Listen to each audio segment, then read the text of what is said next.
ಅಂದು ಸೀತೆ ಇಂದು ಬಿಜೆಪಿಯನ್ನ ವಂಚಿಸಿದ್ರು, ಅಯೋಧ್ಯೆ ಜನ ಸ್ವಾರ್ಥಿಗಳು ಎಂದ ನಟ.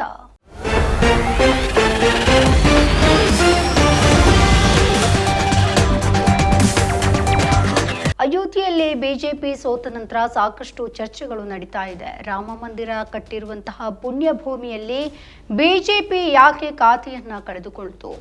ಅಯೋಧ್ಯೆಯ ಜನ ಯಾಕೆ ಮೋದಿಗೆ ಒಲವನ್ನ ತೋರಿಸಿಲ್ಲ ಎಂಬೆಲ್ಲ ಪ್ರಶ್ನೆಗಳು ಕಾಡ್ತಾ ಇತ್ತು. ಇದೀಗ ಅಯೋಧ್ಯೆಯಲ್ಲಿ ಬಿಜೆಪಿ ಸೋಲಿನ ಬಗ್ಗೆ ರಾಮಾಯಣ ಧಾರಾವಾಹಿಯಲ್ಲಿ ನಟಿಸಿದ್ದ ಸುನಿಲ್ ಲಹ್ರಿ ಅವರು ಪ್ರತಿಕ್ರಿಯೆ ನೀಡಿದ್ದಾರೆ. ಅವರು ನೀಡಿರುವ ಕೆಲವೊಂದು ಹೇಳಿಕೆಗಳು ಈಗ ವೈರಲ್ ಆಗಿದೆ. ರಮಾನಂದ್ ಸಾಗರ್ ಅವರ ರಾಮಾಯಣದಲ್ಲಿ ಲಕ್ಷ್ಮಣನ ಪಾತ್ರದಲ್ಲಿ ನಟಿಸಿ ಅಪಾರ ಅಭಿಮಾನಿಗಳನ್ನ ಗಳಿಸಿ ಹೆಸರುವಾಸಿಯಾಗಿದ್ದಂತಹ ನಟ ಸುನಿಲ್ ಲಾಹ್ರಿ ಅವರು ಬಿಜೆಪಿಗೆ ಮತ ಹಾಕದ ಅಯೋಧ್ಯೆಯ ಜನರ ವಿರುದ್ಧ ವಾಗ್ದಾಳಿಯನ್ನ ನಡೆಸಿದ್ದಾರೆ.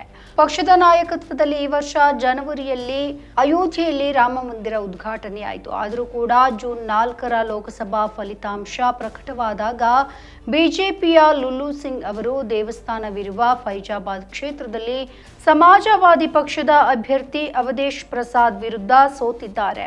ಬುಧವಾರ ಸುನಿಲ್ ಲಾಹ್ರಿ ಅವರು ತಮ್ಮ ಇನ್ಸ್ಟಾಗ್ರಾಮ್ ಸ್ಟೋರಿಗಳಲ್ಲಿ ಈ ಬಗ್ಗೆ ರಿಯಾಕ್ಟ್ ಮಾಡಿದ್ದಾರೆ. ಅಯೋಧ್ಯೆ ಚುನಾವಣಾ ಫಲಿತಾಂಶಗಳ ಬಗ್ಗೆ ತಮಗಾದ ನಿರಾಶೆಯನ್ನ ಹಿರಿಯ ನಟ ವ್ಯಕ್ತಪಡಿಸಿದ್ರು.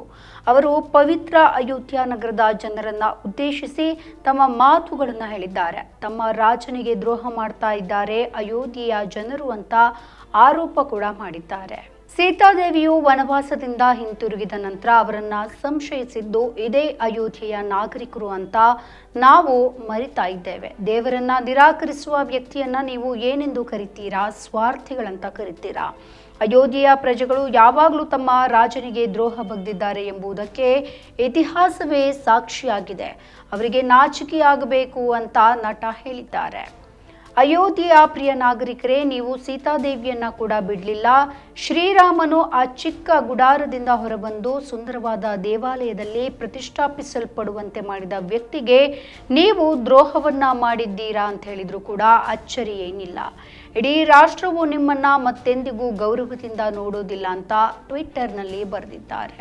ಸುನಿಲ್ ಲಹ್ರಿ ಹಂಚಿಕೊಂಡ ಮತ್ತೊಂದು ವಿಡಿಯೋದಲ್ಲಿ ಅವರು ಗೋವಿಲ್ ಅವರನ್ನ ಅಭಿನಂದಿಸಿದ್ದಾರೆ.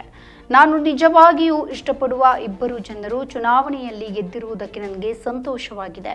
ಮೊದಲು ಕಂಗನಾ ರಾಣಾವತ್, ಹಾಗೆ ಅವರು ಮಹಿಳಾ ಸಬಲೀಕರಣದ ಪ್ರತಿರೂಪ ಮತ್ತು ಹಿಮಾಚಲ ಪ್ರದೇಶದ ಮಂಡಿ ಕ್ಷೇತ್ರದಿಂದ ಗೆದ್ದಿದ್ದಾರೆ. ಎರಡನೆಯದಾಗಿ ಮೀರತ್ನಿಂದ ಗೆದ್ದಂತಹ ನನ್ನ ಅಣ್ಣ ಅರುಣ್ ಕೋವಿಲ್, ಇಬ್ಬರಿಗೂ ಕೂಡ ಅಭಿನಂದನೆಗಳು ಹಾಗೆ ಶುಭಾಶಯಗಳು ಅಂತ ನಟ ಬರೆದುಕೊಂಡಿದ್ದಾರೆ. ನಮ್ಮ ಈ ವಿಡಿಯೋ ನಿಮಗೆ ಇಷ್ಟ ಆದಲ್ಲಿ ಲೈಕ್ ಮಾಡಿ, ಶೇರ್ ಮಾಡಿ, ಕಮೆಂಟ್ ಮಾಡಿ ಮತ್ತೆ ಸಬ್ಸ್ಕ್ರೈಬ್ ಮಾಡಿ.